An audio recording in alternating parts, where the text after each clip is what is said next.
যারা নিজের ধর্মকে ভালোবাসতে পারে না সে কিসের মানুষ? সে কিসের মানুষ? তার কিসের ব্যক্তিত্ব আছে যে নিজের ধর্মকে ভালোবাসতে জানে না? মরে তো যাবই, তবু নিজের ধর্মকে ভালোবেসে মরব।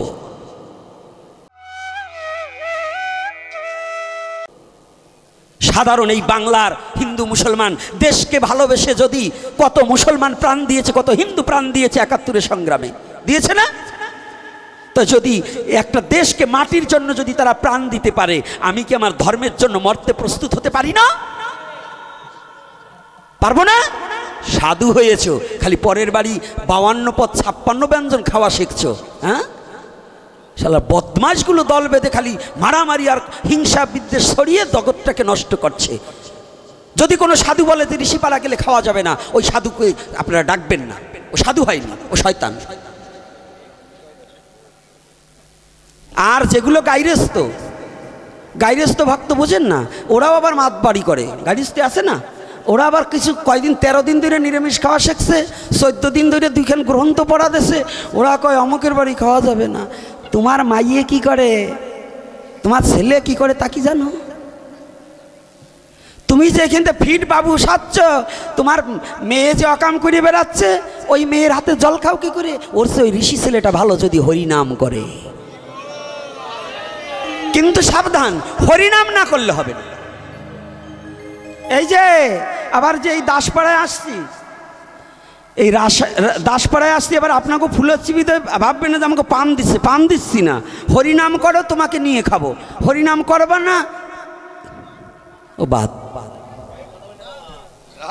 কি কষ্ট পাচ্ছে নাকি?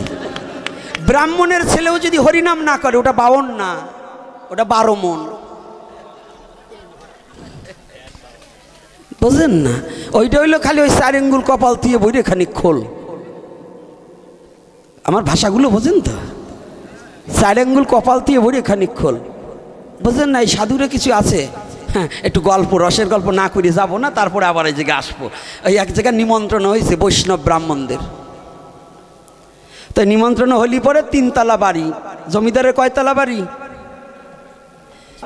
৩ তলা বাড়ি। তো তাই ৩ তলাই জায়গা করেছে। তো জায়গা করলে পরে এক ব্রাহ্মণ দূরে পড়িয়ে গেছে। ও দৌড়িয়ে আসতে আসতে খাওয়া বুঝি খুব কায়দা মতো খাওয়া, জমিদার বাড়ির খাওয়া। এখন দৌড়িয়ে এসে ও ভাবছে যে আগে উপরতলায় যাবো, উপরতলায় বুঝি ভালো খাওয়া। দৌড়িয়ে গেছি উপরতলায়, দেখে বসার কোনো জায়গা নেই। যাও একটু মাঝের তলায় ফাঁকা দেখছিল, আইসি দেখে তাও ফেলা বয়ে গেছে। এইবার মাঝতলায় বসতে না পেরে নামিয়ে এবার দৌড়িয়ে নিচতলায় আইসে। নিচতলায়ও তাকে ফেলা পড়ে গেছে, এক জায়গায় ১ বিঘে জায়গা আছে। তো মনে মনে চিন্তা করে, আগের বৈঠকে যা পাওয়া যায় পরের পঙ্গতিতে তো তা পাওয়া যায় না। আগে যা পায় তা কি পরে পায়? আরে আয়োজন ভালো থাকলে পায়, একেবারে না বইলেন না। তো এইবার উনি তো কিন্তু যাগো খাওয়ার লোভ, তারা তো ভাবে আগের বেলায় ভালো। তো ওই ১ বিঘে জায়গার ভিতর কায়দা করে বসিয়ে পড়ছে। কিন্তু আগের দিনে কিন্তু একটা সমস্যা ছিল, গুরু গোসাই হলি পরে, কিন্তু ব্রাহ্মণ হলি পরে, বৈষ্ণব হলি পরে পেট যদি বড় না হয় তাই তার গোসাই বলা হতো না। পেট একটু তাজা মোটা হইতে হয়। তো যখন তাজা মোটা হয়েছে, কর্তা তো বসিয়ে পড়তে, তো জমিদার বাড়ির খাবার দিচ্ছে কায়দা মতো, খাইছে ডক করিয়ে। তো এইবার ওই জমিদার একটা ঘোষণা দিয়েছে, পাকা খাবে, মিষ্টিও খাবে। এইবার ঘোষণা দিয়ে দিছে বিশ্ব চরাচরে যে এই খাওয়ার পরে একটা রসগোল্লা খাতে পারবে তাকে ৫ টাকা দক্ষিণা দেওয়া হবে। ব্রাহ্মণ মনে মনে চিন্তা করে, এত খাওয়ার পরে আগে যা দক্ষিণা দেশে, বস্ত্র দেশে, এইবার একটা রসগোল্লা যদি খাবার পারি ৫ টাকা।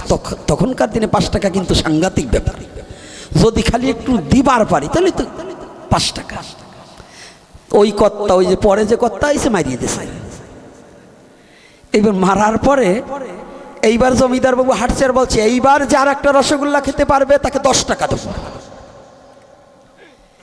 ব্রাহ্মণ মশাই মনে মনে কয়, তাহলে রসগোল্লা এটা খাইয়ে পেয়েছে ৫ টাকা, এইবার এটা খাইলে ১০ টাকা, ডাবল সারা যায়। একবারে কয় দেন, দেশে পরে কোনো মতে রস চিপড়িয়ে দেশে এই পর্যন্ত উঠে গেছে।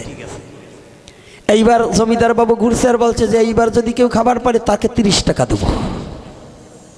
দুটিয়ে খাইয়ে হয়েছে ১৫ টাকার, একটাই হবে ৩০ টাকা। এই খাওয়া কি সারা যায়? তো কর্তা অমনি বলে, আমারে আর একটা দিলেই চলে। তো যখন এই আনন্দের মধ্য দিয়ে একটু বুঝতে চেষ্টা করবেন, খালি এক সাইডে কথা বললে হবে না, কারণ তাইলে এগুলোর ধরে রাখতে পারবো না। এই জন্য আনন্দ দেওয়ার দরকার আছে কি না? হরিনামে আছে সবই, তুই যাহা চাবি তাহা পাবি। হরিনামে কান্না আছে, হরিনামে আনন্দ আছে, হরিনামে না নৃত্য আছে, হরিনামে কীর্তন আছে, হরিনামে সুখ আছে, হরিনামে দুঃখ আছে। তুই যা চাবি এটা তোর চাওয়ার উপরে নির্ভর করে, তুই যেমন চাবি তেমন পাবি। তো এইবার ওই 30 টাকাটাও নেছে। তো 30 টাকাটা বাবা দিবার সময় ওকে আঙুলটা চাইতে দিতেছে। এইবার একেবারে মাথার নিচের দিক হয় না, উপর পথে উঠে গেছে চোখ। তো যখন উপর দিকে চোখ উঠে গেছে, এখন আর উঠতে পারে না। জমিদারের ডাক দিয়ে বলে, কর্তা আমার একটু উঠোই দিলেই আমার যাওয়া চলে। তো কয়েকজন 8-10 জনে ধরিয়ে কর্তারে দেশে উঠোইয়ে বাইরে বাড়ি করে দেশে। উনি তো একটা দিক আছে যে এই দিক থেকে আইসি, বাড়ির একটা দিক আছে না, চোখ তো নিচের দিক আর যাচ্ছে না খাবার ছোটে। এদিকে আবার আগে মা বাবা মারা গেলে ধর্মের সার ছাড়তো না, তাই না? মা বাবা মারা গেলে ধর্মের সার ছাড়তো না, ছেলে গরু ছেড়ে দিত না। তো একজন আর একজন ছাড়িয়ে দিয়েছে, ওইটা বেশ বড় হয়েছে, প্রকাণ্ড হয়েছে। ওইটা ওই কর্তা যে পথে যাবে ওই পথের মাঝখানে শুয়ে রয়েছে। কর্তা যখন শুয়ে রয়েছে, ওই ব্রাহ্মণ কর্তা তো ওইখান থেকে হাঁটা দিছে।